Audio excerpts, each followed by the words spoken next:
Hi, this is my first audiobook.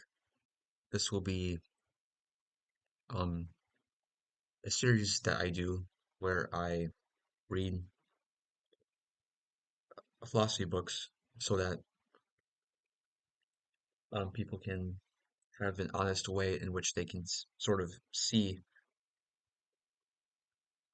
these books in action. And so, first, we're going to start with early Greek philosophy. So, I'm going to be reading this book and then I'll be reading some more about it. Or, sorry, I'll be reading more books sort of in line with presocratic philosophers. So, like, Pythagoras, um, Empedocles, and so on. And so, without further ado, let's get into the first book in the series, Early Greek Philosophy by Johnathan Barnes. All right, so um, this is a Penguin book, and there's a little tab on the front of it about the author. Johnathan Barnes was born in 1942 and educated at the City of London School and Balliol College, Oxford.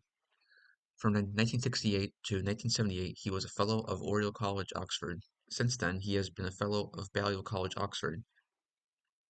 He has lectured in philosophy since 1968. His visiting appointments have taken him to the University of Chicago, the Institute for Advanced Study, Princeton, the University of Massachusetts at Amherst, the, the, the University of Texas at Austin, and the Wissenschaftskolleg zu Berlin. He has published numerous articles in learned journals, and his books include The Presocratic Philosophers and, in the Past Masters series, Aristotle. Johnathan Barnes has also written the introduction to Aristotle's Ethics and the New Classics. Johnathan Barnes, Early Greek Philosophy. Introduction. Part 1. The First Philosophers. According to tradition, Greek philosophy began in 589 BC and ended in AD 529. It began when Thales of Miletus, the first Greek philosopher, predicted an eclipse of the sun. It ended when the Christian emperor Justinian forbade the teaching of pagan philosophy in the University of Athens. The tradition is a simplification. Greeks had entertained philosophical thoughts before 585 BC, and Justinian's edict, whatever its intention, did not bring pagan philosophy to a sudden stop. But the traditional dates stand as convenient and memorable boundaries to the career of ancient philosophy. The 1,000 years of that of that of that career divide into three periods of unequal duration. First, there were the Salad years, from 589 until about 400 BC, when a sequence of green and genial individuals established the scope and determined the problems of philosophy, and began to develop its conceptual equipment and to fix its structure.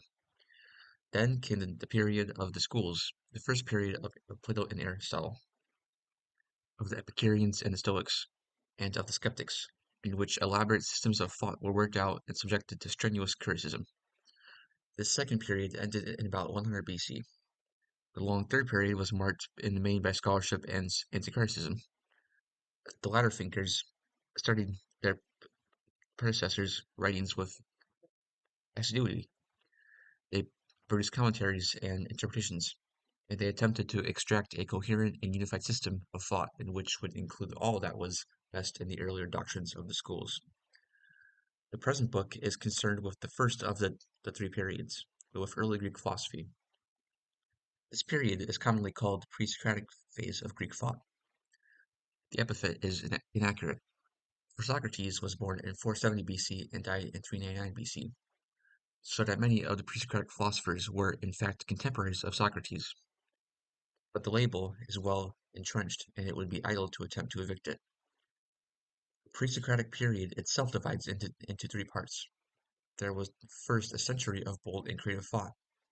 Then the early adventurers were subjected to stringent logical criticism. The dawn they had heralded seemed a false dawn. their discoveries chimerical, their hopes illusory. Finally, there were years of retrenchment and consolidation, in which thinkers of very different persuasions attempted each in his own way to reconcile the hopes of the first thinkers with the rigorous criticism of their successors. These schematisms impose a fixity on what was in reality fluid and irregular. The Greeks themselves, when they came to write the history of their own thought, were even more schematic. They liked to talk about schools and about successions in which each thinker had a master and a pupil, and each philosophy a set place. These constructions, artificial though they are, supply an intellectual framework, without which the history of thought cannot readily be comprehended. Moreover, it is at least approximately true that the presocratics form a unitary group, that they differ in fundamental ways both from their unphilosophical predecessors and from their great successors, and that within the era which their fortunes began, three main periods can be distinguished. Such naked abstractions require a covering of decent historical robes. When we think of Greece, we habitually think first of Athens, supposing that's the city of Pericles, and the Parthenon of Socrates and Aristophanes was the center and focus of the Greek world, artistically, intellectually, and politically. In fact, none of the earliest of philosophers were Athenian. Philosophy bloomed first on the eastern shores of the Aegean in small independent city-states, which had at that time no political ties to Athens. The Greek states of Ionia, on the southwest coastal strip of Asia Minor, modern-day Turkey, were torn by internal strife and threatened by its external enemies. Yet for a century and a half, from about 650 to 500 BC, they enjoyed a remarkable florescence. They burgeoned economically, they bloomed politically. In art and in literature, they flourished, producing majestic architecture, noble sculpture, exquisite poems, elegant face paintings. It was at Miletus, in the south of Ionia, that Greek philosophy was born. The Milesians were in a commonly vigorous lot. Internally, their politics were turbulent. They knew faction, strife, and bloody uh, revolution. Externally, they were neighbored by two powerful empires. First the Lydians, with whom they maintained an uneasy symbiosis, and after 546, the Persians, by whom they were eventually destroyed in 496. Despite these unpropitious circumstances, the Milesians were commercially indefeatable. They traded not only with the Eastern empires but also with Egypt, establishing a trading emporium at Naucratis on the Nile Delta. In addition, they sent numerous colonies to settle in Thrace, by the Bosphorus and along the coast of the Black Sea. They also had connections with Sybaris and South Italy. It was in this gifted township that Thales, Anaximander, and Anaximenes, the first three philosophers, lived and worked. How soon and how widely their own work became known we cannot say, but the intellectual activity which they pioneered soon spread. Heraclitus came from the city of Ephesus, a prosperous state some miles to the north of Miletus. Xenophanes came from the nearby Colophon. Pythagoras was born on the island of Samos, which lies close to the mainland, halfway between Ephesus and Colophon. Later, Anaxagoras came from Clazomenae, Miletus from Samos, Democritus from Abdera in the northeast. The West, too, made its contribution. Pythagoras emigrated from Samos to the Greek colony of Croton in South Italy. Alcmaeon was a native of Croton. Parmenides and Zeno were born in Elea on the west coast of Italy. Pericles came from Crogus in Sicily. This geographical diversity did not mean that the presocratics were independent workers, writing in ignorance of one another's thoughts. Although communications were slow and frequently dangerous, many of the early philosophers were itinerant. Pythagoras, as I said, migrated from the east to the west. Xenophanes and Pericles both tell us that they traveled greatly. Parmenides and Zeno are supposed by Plato to have visited Athens. Anaxagoras spent much of his life in Athens before he retired in exile to Lampascus, and the Trode. It is true that there is little direct evidence of fruitful intellectual converse among the various philosophers. The influences and directions which scholars commonly assume are speculative, but the speculations are plausible, for much in the history of pre-Socratic thought is most intelligible on the hypothesis of mutual contact. One particular case is worth mentioning.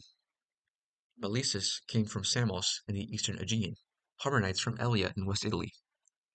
Melissus was working at most a decade or so after Parmenides, yet it is quite certain that Melissus knew Parmenides' work intimately. Either he had met Parmenides, or he had discovered a copy of his work, or he had learned of it from some third party. There was no Eleatic school. Parmenides, Zeno, and Melissus did not meet regularly, discuss their thoughts together, give lectures, have students, hold seminars. Nonetheless, they were not working and thinking in isolation. Thus far, I have spoken of the pre-Socratics as philosophers or thinkers. It is time to be a little more precise. Philosophy is a Greek word, the, the etymological meaning of which is love of wisdom. The Greeks themselves tended to use the term in a broad sense to cover most of what we now think of as the sciences and the liberal arts. The school philosophers of the second period regularly divided their subject into three parts: logic, ethics, and physics. Logic included the study of language and meaning, as well as the study of thought and argument. Ethics included moral and political theorizing. It also embraced topics which would now fall under the head of sociology and ethnography. Physics was defined very generously. It was the study of nature and of the phenomena of the natural world. In terms of this later threefold distinction, pre-Socratics were regarded primarily as physicists. There are ethical and logical parts to some of their works, but their chief interest was physics. Aristotle calls them the physicoi, and their activity physiologia. They were students of nature. Their subject was the study of nature. To the modern reader, that may sound more like science than philosophy. And indeed, our modern subject of physics derives its content no less than its name from the Greek physicoi. But the modern distinction between empirical science and speculative philosophy is not readily applied to this earliest phase of Western thought, when academic specializations and intellectual boundaries had not been thought of. Thales then was the first physicos, the first student of nature or natural philosopher. The written works of the early thinkers frequently bore the title On Nature, Periphysios, and although the titles were bestowed not by the authors but by later scholars, they were largely appropriate. For the general enterprise of the early philosophers was to tell the whole truth about nature, to describe, to organize, and to explain the universe and all its contents. The enterprise involved, at one end of the scale, detailed accounts of numerous natural phenomena, of eclipses and the motions of the heavenly bodies, of thunder and rain and hail and wind and in general, of meteorological events, of minerals and of plants, of animals, their procreation and growth, and nourishment and death, and eventually of man, of the biological, physical, social, political, cultural, and intellectual aspects of human life. All this we might justly count as science, and we should regard the Presocratics as the first investigators of matters which became the special objects of astronomy, physics, chemistry, zoology, botany, psychology, and so on. The other end of the scale, the Presocratic enterprise involved much larger and more obviously philosophical questions. Did the universe have a beginning? And if so, how did it begin? What are its basic constituents? Why does it move and develop as it does? What, in the most general terms, is the nature and the unity of the universe, and what can we hope to learn about it? Not all the pre-Socratics asked all these questions, and not all of them wrote in such comprehensive terms about nature, but they all wrote within the general framework, and they all deserve the honor for title of physicals.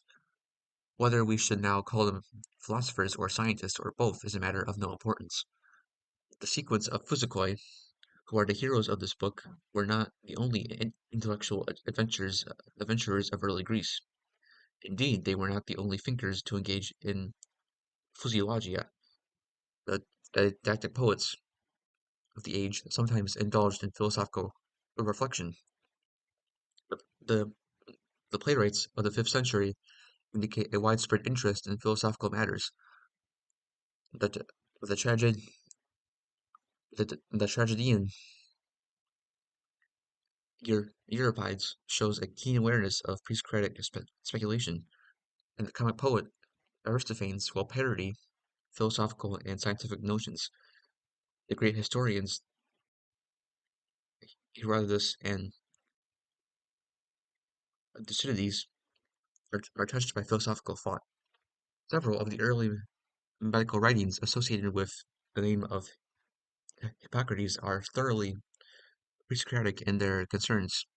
In the second half of the 5th century, the so-called sophists, men such as Protagoras, Gorgias, Hippias, who professed to teach rhetoric, virtue, and practical success, were closely allied to the philosophical tradition. Thus, a history of pre-Socratic physiologia is not a history of early Greek thought in its entirety. Nonetheless, as Aristotle saw, the pre-Socratics are the most important and influential representatives of the early period. It was they who began philosophy, they who prepared the way for Plato and for the great philosophical schools of the following generations.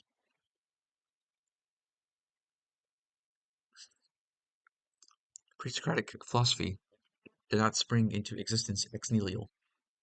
The commercial and political relations between Ionia and the Middle East brought cultural connections along with them.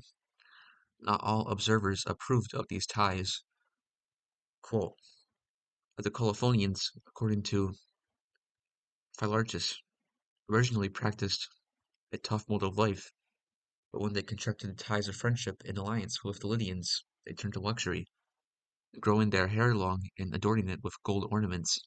Xenophanes says the same, learning useless soft habits for the Lydians. When they were free from hateful despotism, they went to the town square in purple robes, not less than 1,000 of them in all, haughty with elegant hairstyles, drenched in the perfume of synthetic ointments. Avernaeus, Deipnosophists. But effeminacy was not the only Lydian gift. There are clear lines of contact between Ionian pottery and sculpture on the one hand and Lydian art on the other. The Lydian language had some influence on Ionian poetry, and scholars both modern and ancient have supposed that there were also connections between the earliest Greek thought and the intellectual concerns of the Eastern empires. The advanced astronomy of the Babylonians, for example, must surely have become known on the shores of Asia Minor, and have stimulated the Ionians to study astronomy for themselves. Thales' knowledge of the eclipse of the sun of 385 BC must have been derived from Babylonian learning. Other, more speculative parts of pre-Socratic thought have parallels of a sort in Eastern texts. In addition, there was the Egyptian connection. The Greeks themselves later supposed that their own philosophy owed much to the land of the pharaohs. But although some Eastern fertilization can scarcely be denied, the proven parallels are surprisingly few and surprisingly imprecise. What is more, many of the most characteristic and significant features of early Greek thought have no known antecedents in Eastern cultures. The Greek philosophers also had Greek predecessors. Earlier poets had written about the nature and the origins of the universe, telling stories of how Zeus married Earth and produced the world of nature, and offering mythical histories of the human race. There are similarities between certain aspects of these early tales in certain parts of the early philosophers' writings. Aristotle made a sharp distinction between what he called the mythologists and the philosophers, and it is true that the differences are far more marked and far more significant than the similarities. Just as the early thinkers sought for the origins of the universe, so later scholars have sought for the origins of these first thoughts about the universe. It would be silly to claim that the pre-Socratics began something entirely novel and totally unprecedented in the history of human intellectual endeavor.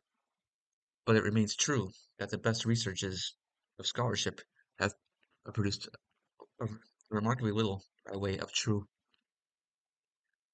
practitioners. It is reasonable to conclude that Miletus, in the early 6th century BC, saw the birth of science and philosophy. That conclusion does not ascribe any supernatural talent to Thales and his associates. It merely supposes that they were men of genius. Thus ends the first part of the introduction. Part two, first philosophy. In what did their genius consist? What are the characteristics that define this new discipline? Three things in particular marked off the Physicoi from their predecessors. First, and most simply, the presocratics invented the very idea of science and philosophy.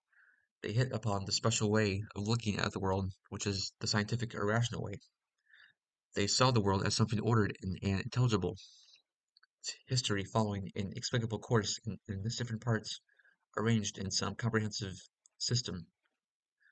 The world was not a random collection of bits. Its history was not an arbitrary series of events. Still less was it a series of events determined by the will or the caprice of the gods. Greece's critics were not, so far as we could tell, atheists. They allowed the gods into their brave new world. And some of them attempted to produce an improved, rationalized theology in place of the anthropomorphic divinities of the Olympian pantheon. But they removed some of the traditional functions for the gods. Thunder was explained scientifically, in naturalistic terms. It was no longer a noise made by Minatory Zeus. Iris was the goddess of the rainbow. But Xenophanes insisted that Iris, or the rainbow, was in reality nothing but a multicolored cloud. Most importantly, the pre-Socratic gods, like the gods of Aristotle and even of that arch-theist Plato, do not interfere with the natural world. The world is orderly without being divinely run. Its order is intrinsic. The internal principles of nature are sufficient to explain its structure and its history. For the happenings of for the happenings that constitute the world's history are not mere brute events to be recorded and admired. They are structured events which fit together and interconnect. And the patterns of their interconnections provide the truly explanatory account of the world. In the first book of his Metaphysics, Aristotle wrote a short account of the early history of Greek philosophy. He discussed the subject exclusively in terms of explanations or causes. He himself held that there were four different types of explanation, or four causes, and he thought that the four had been slowly discovered, one by his predecessors. The history of philosophy was thus the history of the conceptual understanding of explanatory schemes. Aristotle's account of this history has been criticized for bias and partiality, but in essence, Aristotle is right. At any rate, it is in the development of the notion that explanation, but Aristotle is right. At any rate, it is in the development of the notion of explanation that we may see one of the primary features of pre-Socratic philosophy. Pre-Socratic explanations are marked by several characteristics. They are, as I have said, internal. They explain the universe from within, in terms of its own constituent features, and they do not appeal to arbitrary intervention from without. They are systematic. They explain the whole sum of natural events in the same terms and by the same methods. Thus, the general principles, in terms of which they seek to account for the origins of the world, are also applied to the explanations of earthquakes or hailstorms or eclipses or diseases or monstrous births. Finally, pre-Socratic explanations are economical. They use few terms, invoke few operations, assume few unknowns.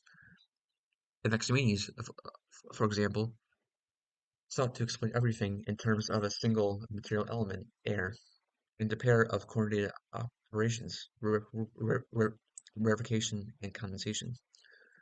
The natural world exhibits an extraordinary variety of phenomena and events. The variety must be reduced to order. The order must be made simple. for that is the way to intelligibility. The presocratics attempted the most extreme form of simplicity. If their attempts sometimes look comic when they are compared with the elaborate structures of modern science, nonetheless, the same desire informs both the ancient and the modern endeavors, the desire to explain as much as possible in terms of as little as possible. Science of today has its own jargon and its own set of specialized concepts: mass, force, atom, element, tissue, nerve, parallax, ecliptic, and so on. The terminology and the conceptual equipment were not God-given. They had to be invented. The pre-Socratics were among the first inventors. Plainly, the very attempt to provide scientific explanations presupposes certain concepts.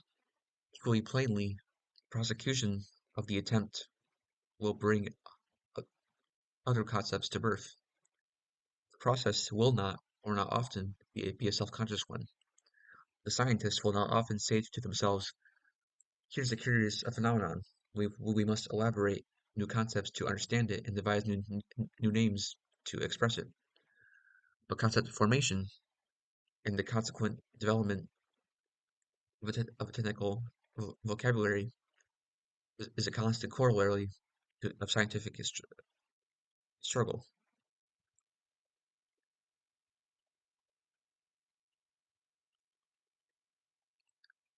Let me illustrate the point briefly by way of four central examples.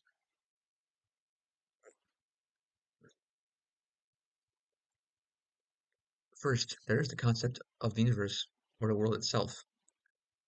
The Greek word is cosmos, where our cosmos and cosmology whence our cosmos and cosmology. The word was certainly used by Heraclitus, and it may perhaps have been used by the first Milesian philosophers. It is remarkable enough that these thinkers should have felt the need for a word to designate the universe, everything, the whole world. Normal conversation and normal business do not require us to talk about everything, or to form the concept of a totality, or universe of all things. Far more noteworthy, however, is the choice of the word cosmos to designate the universe. The noun cosmos derives from a verb which means to order, to arrange, to marshal. It is used by Homer of the Greek generals marshaling their troops for battle. Thus, a cosmos is an orderly arrangement. Moreover, it is a beautiful arrangement. The word cosmos in ordinary Greek meant not only in ordering but also in adornment, hence the English word cosmetic, something which beautifies and is pleasant to contemplate. The cosmos is the universe, the totality of things. It is also the ordered universe, and it is the elegant universe. The concept of the cosmos has an aesthetic aspect that, indeed, it is sometimes said is what makes it characteristically Greek. Also, and from our point of view, more importantly, it has an essentially scientific aspect, but the cosmos is necessarily ordered, and hence it must be, in principle, explicable. The second term is physis, or nature. The pre-Socratics, as I have said, were later regarded as physicoi, and their works were generally given the title periphysios. They, they themselves were they themselves used the term physis. It is present in several of the fragments of Heraclitus, and it is plausible to suppose that it was also used by the Milesians. The word derives from the verb meaning to grow. The importance of the concept of nature lies partly in the fact that it introduces clear distinction between the natural and the artificial world, between things which have grown and things which have been made. Tables and carts and plows, and perhaps societies and laws and justice, are artifacts.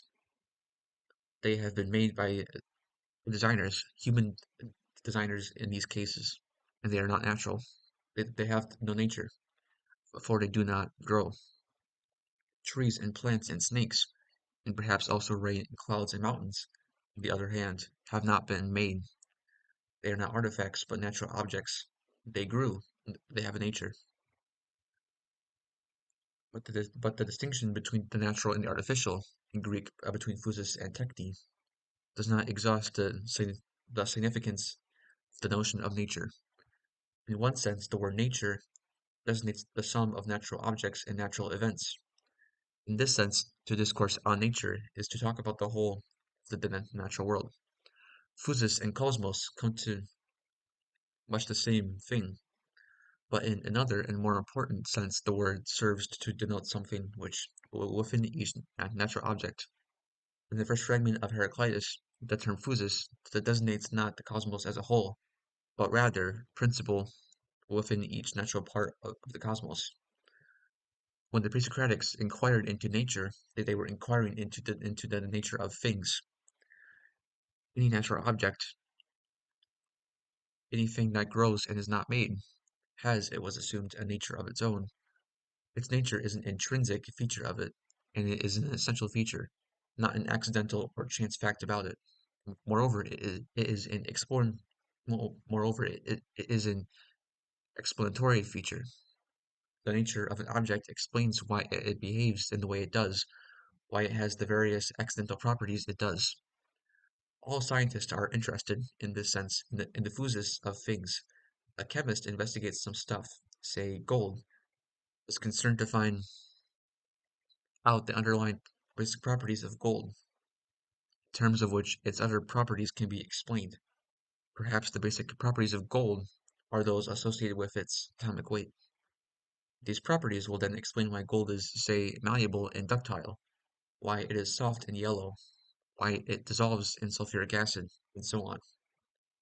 The chemist is looking for the fundamental properties of gold, for its essence, for its nature, or physis. This indispensable scientific concept was first established by the presocratics. Nature is a principle and origin of growth. The notions of principle and origin introduce us to a third presocratic term, arche. The word, we are told, was first used by Anaximander. It is a difficult term to translate. Its cognate verb can mean either to begin, to commence, or else to rule, to govern.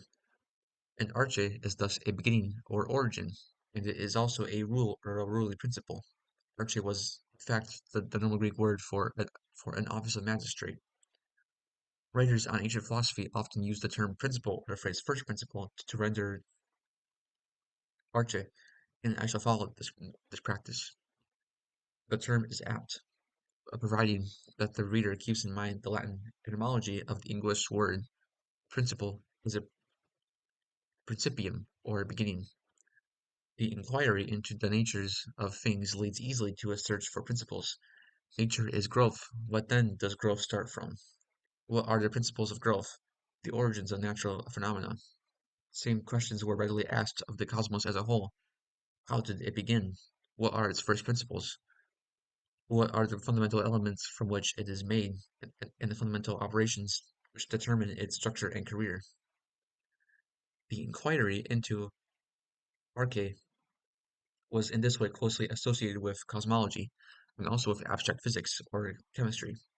The principles of the universe will include its basic stuffs or stuffs, but evidently everything must be made out of basic stuff or stuffs of the universe.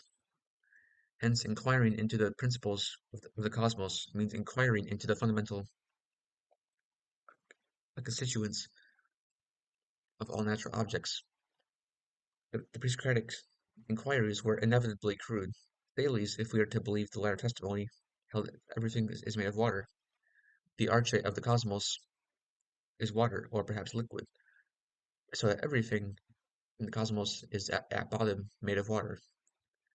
Cucumbers are 100% water, not 99% as modern culinary pundits say. The different stuffs we see and feel are, in Daly's view, merely modifications of water, much as we now think coal and diamonds to be modifications of carbon. Daly's suggestion is false in fact, but it is not foolish in principle. On the contrary, it is thoroughly scientific in spirit. The fourth of my illustrative examples is the concept of logos. The word logos is even harder to translate than arche. is cognate with the verb legain, which normally means to say. Heraclitus begins his book with a reference to this logos. He probably means only this statement or this account. My logos is simply what I'm going to say. The word also has a richer meaning than that. To give a logos or an account of something is to explain it, to say why it is so that a logos is often a reason. When Plato says that an intelligent man can give a logos of things, he means not that an intelligent man can describe things, but rather that he can explain or give the reason for things. Thence, by an intelligible transference, logos comes to be used of the faculty with which we give reasons, i.e., of our human reason. In this sense, logos may be contrasted with perception, so that Parmenides, for example, can urge his readers to test his argument not by their senses, but by logos, by reason. The English term logic derives ultimately from this sense of the word logos, by way of the later Greek term logiki. It cannot be said that the presocratics established a single clear sense for the term logos, or that they invented the concept of reason or rationality. Their use of the term logos constitutes first step towards the establishment of a notion which is central to science and philosophy. The term logos brings me to the third of the three great achievements of the presocratics. I mean their emphasis on the use of reason and rationality and ratiocination on argument and evidence. The presocratics were not were not dogmatists. That is to say, they did not rest content with mere assertion. They determined to explain as well as describe the word of nature. They were acutely aware that explanations required the giving of reasons. This is evident even in the earliest of the pre-Socratic thinkers, and even when their claims seem most strange and least justified. Thales is supposed to have held that all things possess souls or are alive. He did not merely assert this bizarre doctrine, he argued for it by appealing to the case of the magnet. Here is a piece of stone, what could appear more lifeless? Yet the magnet possesses a power to move other things. It attracts iron filings, which move towards it without the intervention of any external pushes or pulls. Now, it is a noticeable feature of living things that they are capable of producing motion. Aristotle later took it as one of the defining characteristics of things with souls, or living things, that they possess such a motive power. Hence, Thales concluded that the magnet, despite appearances, has a soul. The arguments may not seem very impressive. Certainly, we do not believe that magnets are alive, nor shall we regard the attractive powers of a piece of stone as evidence of life. But my point is not that the pre-Socratics offered good arguments, but simply that they offered arguments. In the thinkers of the second pre-Socratic phase, this love of argument is more obvious and more pronounced. In them, indeed, argument becomes the sole means to truth, and perception is regarded as fundamentally illusory. The writings of Parmenides, Melissus, and Zeno were nothing more than chains of arguments. The pre-Socratics' achievement here is evident in their language. Greek is ideally suited for rational discourse. It is rich in particles and it can express nuances and niceties of thought which in Latin or English are normally conveyed by the tone of voice or by the manner of delivery.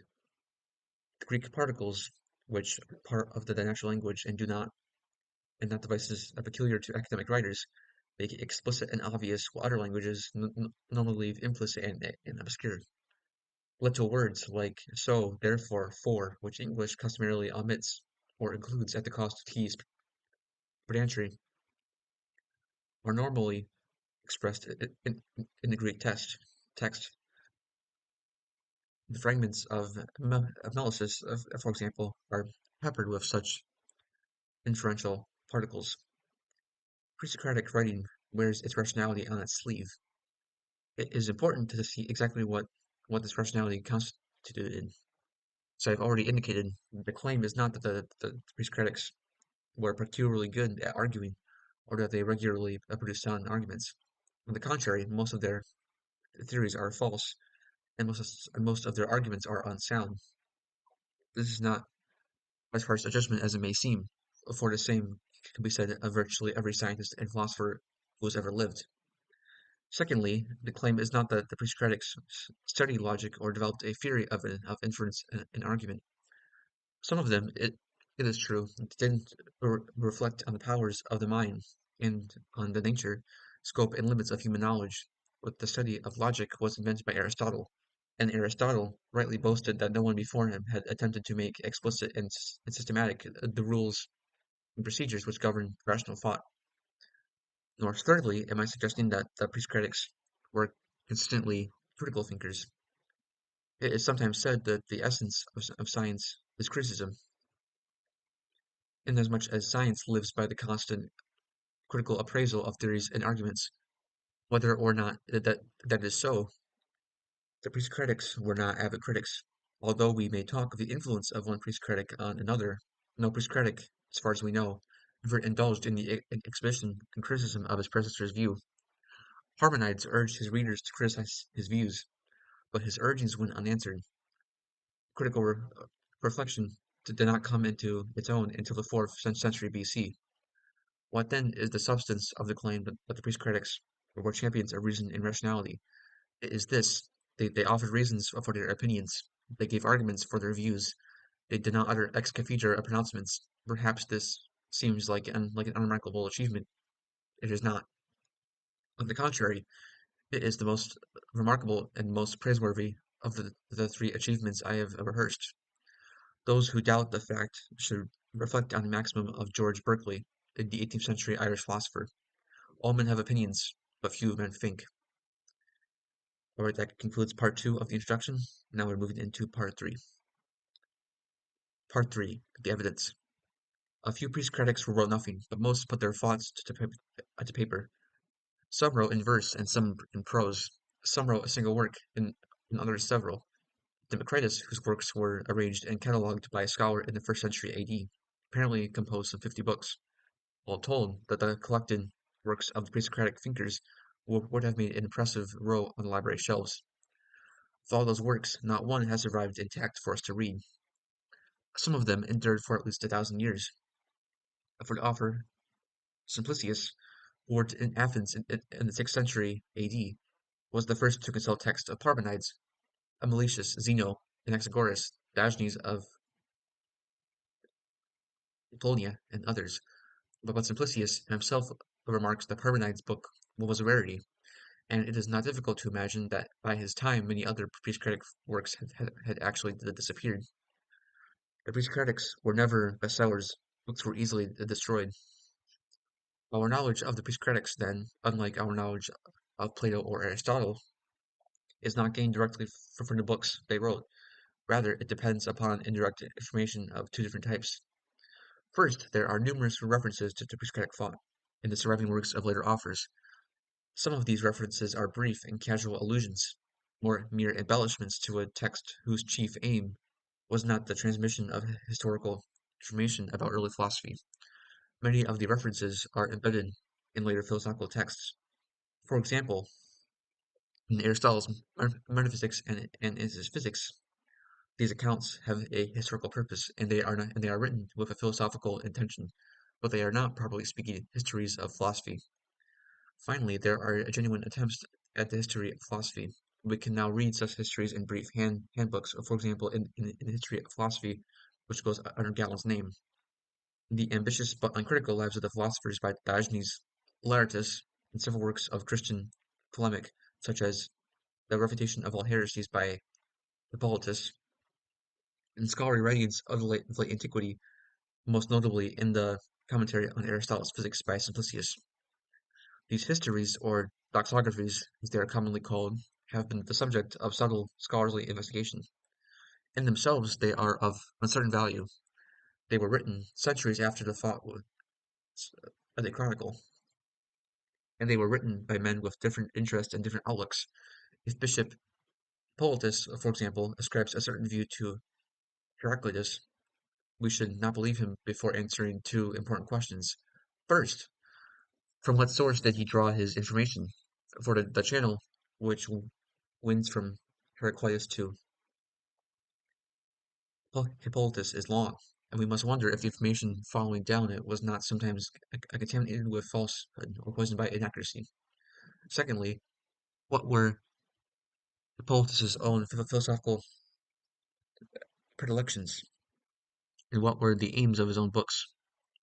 For these may have biased him, consciously or unconsciously, in his reporting. The arguments on these issues are intricate, and they rarely issue in certainty. In addition to late references and reports, we still possess some actual fragments of the original works of the presocratics. The word fragment perhaps suggests a small scrap of paper torn out of a presocratic book and surviving by some fluke of time. That suggestion is inappropriate here. Where the word fragment is used in a more general sense, it refers to passages from the presocratic's own writings, words, phrases, sentences, paragraphs, which have been preserved as quotations in the writings of later authors.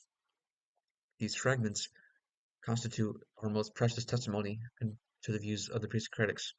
Their number and their extent vary greatly from one figure to another. Sometimes they are short and sparse. In a few cases, we possess enough fragments to form a tolerably determinate idea of the original work. The fuller the fragments, the less we need to rely on doxographical material.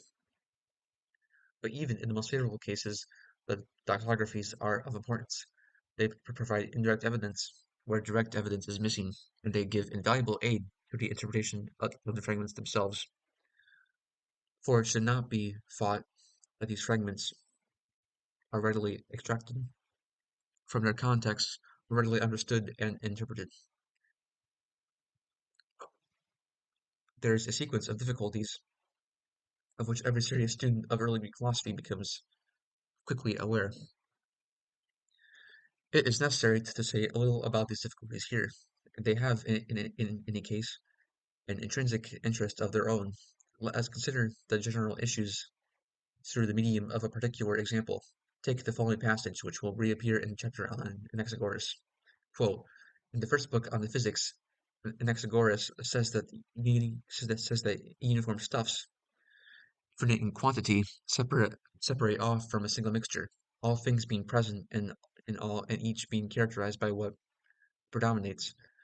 He makes this clear in the first book of the physics, at the beginning of which he says, together were all things, infinite both in quantity and in smallness. Simplicius, this text was just quoted from Simplicius. Simplicius was born in Cilicia in the latter part of the 5th century AD. He studied philosophy first at Alexandria and then at Athens, where he became one of the leading figures of the Neoplatonist school. After the Athenian Phoenix, he left Athens and went with some of his associates to the royal court in Persia. But the Eastern life proved unattractive, and he returned to Athens about 533 AD. There, he continued his researches, though he's probably barred from teaching, writing long and learned commentaries on Aristotle's works, and using the resources of the Athenian libraries. His commentary on the physics was probably completed in about 540 AD. It, it is a huge work, running to more than 1,000 pages. In, in Simplicius, in it, Simplicius preserves numerous presocratic fragments, and in addition presents valuable graphical accounts of early Greek thought. Simplicius himself wrote more than a millennium after Anaxagoras, but that is not a full measure of our distance. From Anaxagoras we read as Simplicius' text, for we do not possess Simplicius' own autographed copy of his commentary. Something like 60 manuscript copies of the work are extant, the earliest of which dates from the 12th century, and is therefore some 600 years later than Simplicius' text. All these manuscripts derive ultimately from Simplicius' autograph, but they are copies of copies of copies. Each act of copying introduces errors, for however careful a scribe may be, he will certainly make mistakes, and no two manuscripts agree word for word with one another. First task, then, is to determine the evidence of these late and conflicting manuscripts, which words Simplicius himself actually wrote.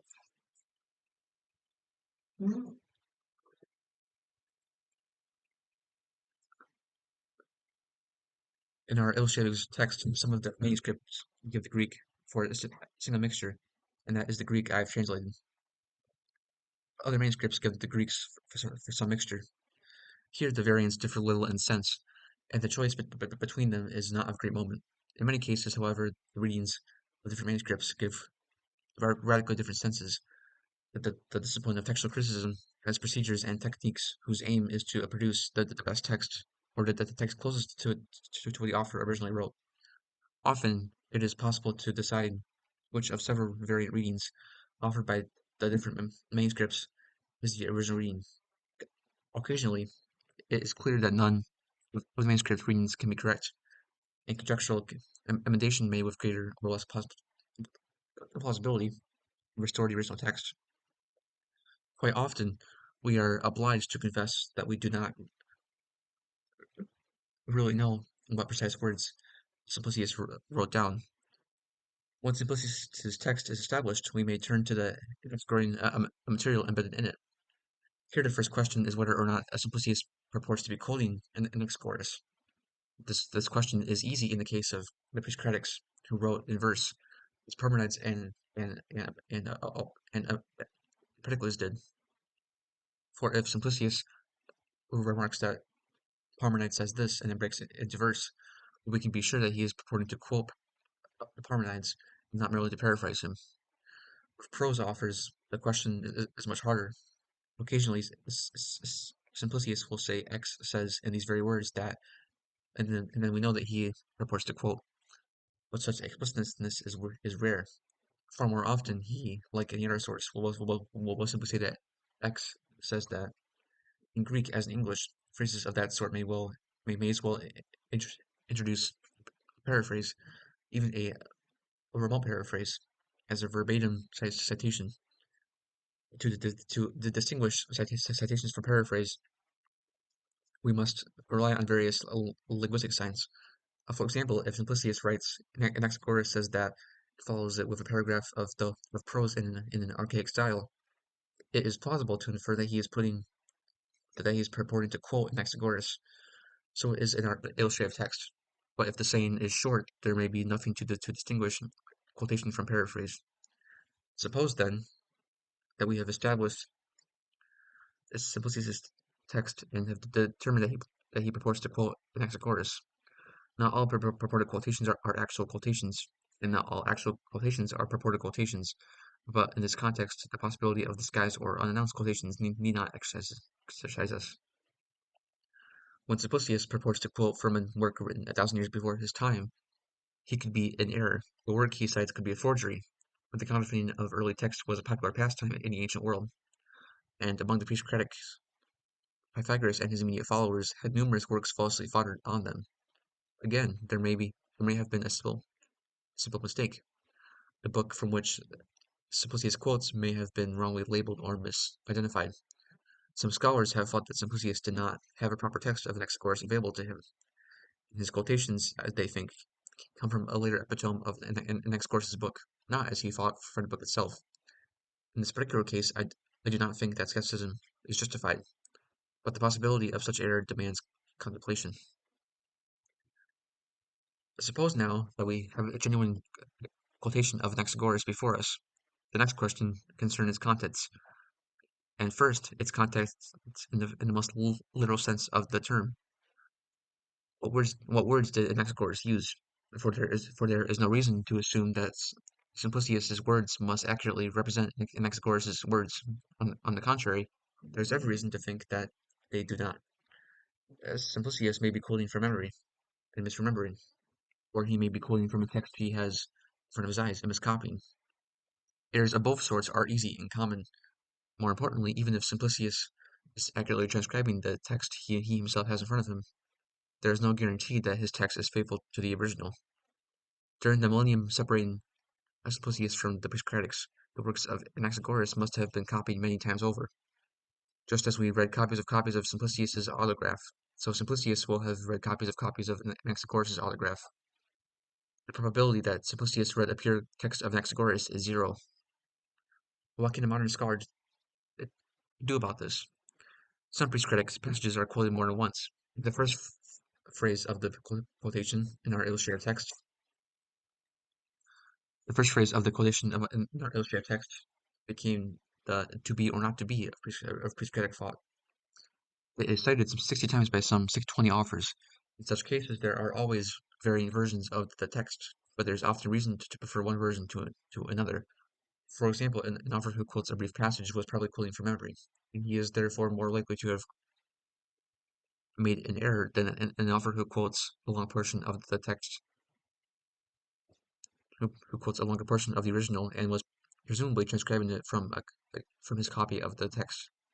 Or again, we may be able to construct a plausible story to account for the different readings and the different citations, and hence to establish the genuine prescribed text. In our illustrative case, we can, by these means, be reasonably be confident that we know the words that Anaxagoras himself wrote. But most surviving fragments are quoted only once. Here there is less chance of getting back to the original text. Various philosophical tests and techniques can be applied. Sometimes, for example, a linguistic anachronism will betray itself, and we may suspect that an explanatory note or gloss has insinuated itself into the text. Sometimes we may conjecture that the old text was retailored to fit its later context. Plausible guesses may sometimes hit upon the original readings. The case is rarely hopeless, but it always requires expert diagnosis and sometimes demands subtle therapy. Most often, we must be content with something less than certainty. Once we have before us the words of Anaxagoras, or as close as them as we can reach, we must next try to understand them. This task has two distinct but very closely connected aspects. First, and most obviously, there is the elementary matter of grasping the sense of the words and phrases that the text contains. Sometimes this is surprisingly hard. Anaxagoras is is true on the whole an intelligible author, but the same cannot be said for all the Presocratics. In some of them, Heraclius and Empedocles, for example, are often highly obscure. Their obscurity for us is due in part to the ravages of time. Had more Greek of the early period survived, we should possess more comparative material and so experience less difficulty in understanding the Presocratics. But in part, the obscurity is intrinsic to the texts themselves, that the Presocratics were writing in a new idiom on a new subject. It is only to be expected that they should sometimes have been less than pellucid. Secondly, even if we can grasp what, at a literal level, the words of a fragment mean, we may still be far from understanding the passage. Sentences taken out of context are often hard to interpret, and isolated phrases, which are sometimes all we have, may be virtually senseless. We need, in other words, to ask what sense the fragments had in its original context, what contribution it made to the general economy of the philosopher's work, and how it fitted into his argument or into the exposition of his views. This this is the point at which serious philosophical interpretations begin. It is a testing and elusive business. There are some external aids. In particular, there is the context in which the fragment is cited. Sometimes it is true this content is of little use. For fragments cited by John, for for fragments cited by John Stobaeus, for example, all we have to go on are the section headings under which he arranged them in his anthology. Sometimes the context may be actually misleading. Clement of Alexandria, for example, cites the Presocratic pagans for his own Christian ends, and he does not purport to preserve the original settings of the passages he reduces. Why should he? Nonetheless, the context is sometimes helpful, especially so, I think, in the case of Simplicitus, who was an able scholar of great learning. A good example of this is the long passage for the commentary on Aristotle's Physics, which contains all the surviving fragments of Zeno. At the very least, the context of citation will give us an idea of how a fragment could have functioned in its original whole. Again, comparison of one fragment with another. In comparison, other fragments with the doxographical tradition will yield further evidence that the collocation fragments is often a risky matter. It is too easy to imagine that we have enough bits and pieces to reconstruct the original picture, when in fact we may well possess only enough to give us one small part of the original. This is certainly true of Anaxagoras, where almost all the surviving fragments appear to come from the early part of his book. The dangers may need to be acknowledged. They can sometimes be overcome. In some, the task of interpretation is full of difficulty. That is one reason why it is full of excitement. Sometimes we may fairly claim success. Frequently, we should be content with a Scottish verdict. Non-liquid.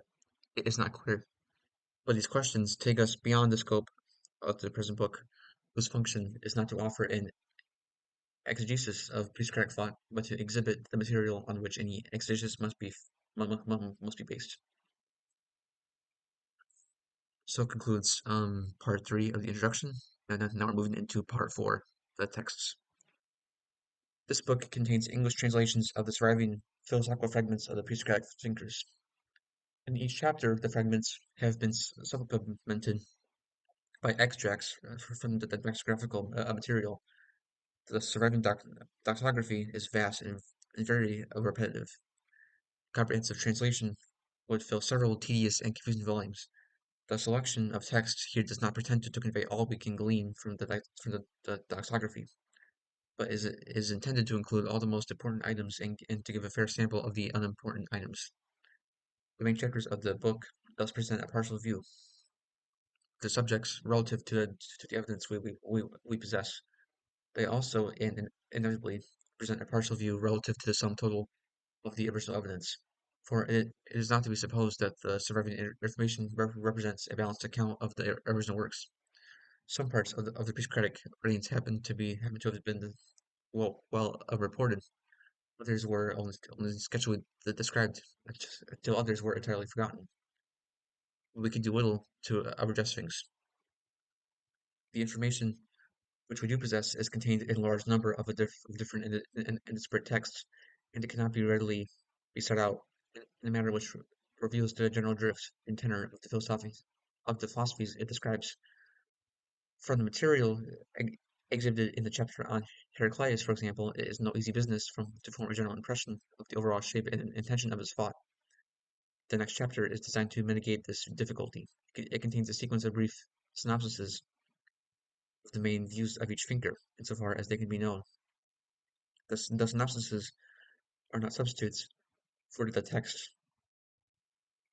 in the main chapters, nor do they claim to convey the definitive interpretations or incontestable truths. Rather, they are intended to prove a moderately intelligible framework within which the text may first be read.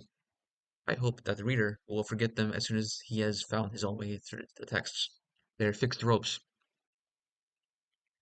on a difficult rock face, placed there for the inexperienced climber. You use them once or twice and then climb free. The fragments are presented in the context in which they have been observed. This mode of presentation, which is not customary, has certain disadvantages. It makes for occasional repetition. And it means that the texts appear in a different order from that standard modern editions.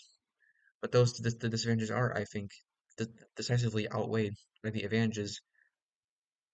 Presentation of the text shown of their contexts, gives a wholly misleading impression of the nature of our evidence for presocratic philosophy.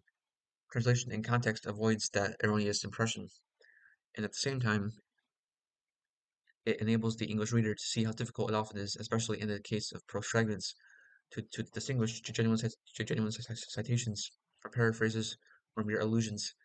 In addition, as I have already remarked, that the context of the quotation often helps us to understand fragments better, or at least to see how the ancient first understood them. And in any case, the contexts are, so I believe, interesting in their own right. Every translator, and in particular every translator of philosophical texts, has two desires. He wants to be faithful to his original. He wants to convey all, and only wants to, and only want, and only what it conveys. And he wants to reproduce something of the form, as well as the content of the original. but he also wants to produce readable and tolerably elegant sentences of his own language. These two desires usually conflict, for different languages have different idioms and different modes of expression. Fidelity, if pressed to the limit, will result in barbarous or even unintelligible English.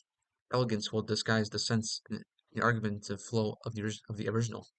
Moreover, first desire is essentially unsatisfiable. It is a commonplace that something is lost in translation, commonplace which applies to prose no less than to poetry. It is equally true that any translation will add something to the original, if only by virtue of the different resonances and overtones of synonymous expressions in different languages. In the face of these difficulties, a translator must adopt some working principle. On the whole, I have chosen to give more weight to the first desire than to the second. I have put a fidelity of elegance, getting more concerned to transmit the sense of the Greek text than to provide an aesthetic feast for the English reader. My translations are, in consequence, sometimes obscure or ambiguous. I sometimes stress that these infelicities are not invariably faults in the translation. Presocratic Greek is sometimes contorted and is often obscure or ambiguous. It is no duty of a translator to polish his author's work. On the contrary, fidelity demands that translation be as uncouth as the original. The translated texts are linked together by brief passages, and each chapter is introduced by a short paragraph or two. I have tried to keep such editorial matter to a minimum. There are numerous commentaries and interpretations in print. This book is not in addition to that large literature. The source of each translated passage is given. The appendix supplies some elementary information about the dates and the chief interests of the authors to whom we owe our surviving knowledge of the prescribed texts. The fragments are also equipped with Diels Cranston references. These are ciphers which appear in square brackets after the text. These references key the passages to the standard collection of the Greek texts, edited by Herman Diels and Walter Krantz. Defragmented their here. I add these references because they are invariably used by scholars who write about early Greek philosophy. Anyone who wants to follow up one of these fragments in the modern literature will find his task simplified if he notes the pertinent Diels Kranz number. Readers of this book will, I suspect, be frequently perplexed and sometimes annoyed. It is as though one is presented with a jigsaw puzzle, or rather with a set of jigsaw puzzles, in which many of the pieces are missing, and most of the surviving pieces are faded or torn. Or to take a closer analogy, it is as though one were looking at a museum case containing broken and chipped fragments of once elegant pottery. Many of the pieces are small. Some of them do not seem to fit at all, and it is difficult to envisage the shape and form of the original pot. The vexation which this may produce will, I hope, be accompanied and outweighed by other more pleasing emotions. Fragments of beautiful pottery may, after all, be themselves objects of beauty, and certainly many of the critic texts are fascinating and stimulating pieces of thought. Moreover, fragments are challenging in a way that wholes are not, that they appeal to the intellectual imagination, and they excite the reader to construct for himself, in his own mind, some picture of the whole from which they came. For my part, I find the presocratic fragments objects of inexhaustible and intriguing delight. I hope that the reader of this book may come to find a similar pleasure in contemplating the battered remains of the other first heroes of Western science and philosophy. And thus ends the introduction. That was a lot. Okay. Yeah. Thank you for listening. I'm going to making a follow-up video where I sort of explain like my thoughts about the introduction, and I'll be doing that. I'll be doing that for every chapter in this book. Um, but yeah, thank you so much for listening. Thank you again. Please have a good day.